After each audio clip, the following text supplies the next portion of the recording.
What are the best recommended screening practices for employees?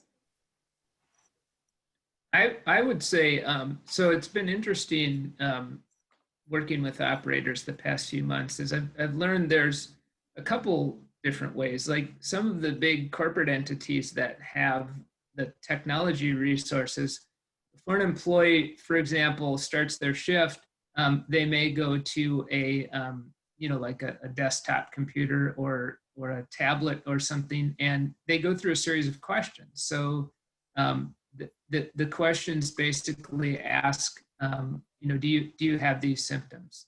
And and I think that is a good way to initially get people thinking about what their personal responsibility is coming into the workplace, making sure that they're not symptomatic.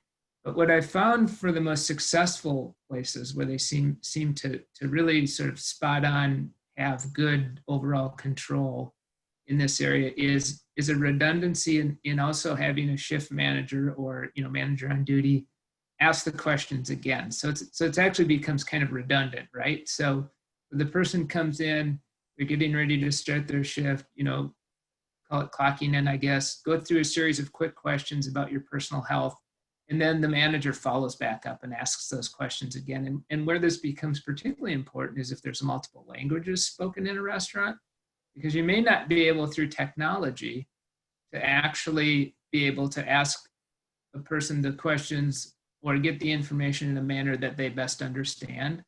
And with verbally asking, you can sort of get through some of those interpretation issues and nuances of communication, just to be sure and have a higher degree of confidence that employees come in and certainly aren't symptomatic prior to starting their shift. So that's one that I think I can't stress enough is just really good foundational training for staff. So other businesses I've worked with, they'll do huddles, and I bet most of the folks on this Zoom webinar probably have huddles or staff meetings or some form where you can disseminate information out about what symptoms are, make sure folks understand those symptoms, and making sure they understand that they need to communicate those to their manager or person in charge before they start their shift.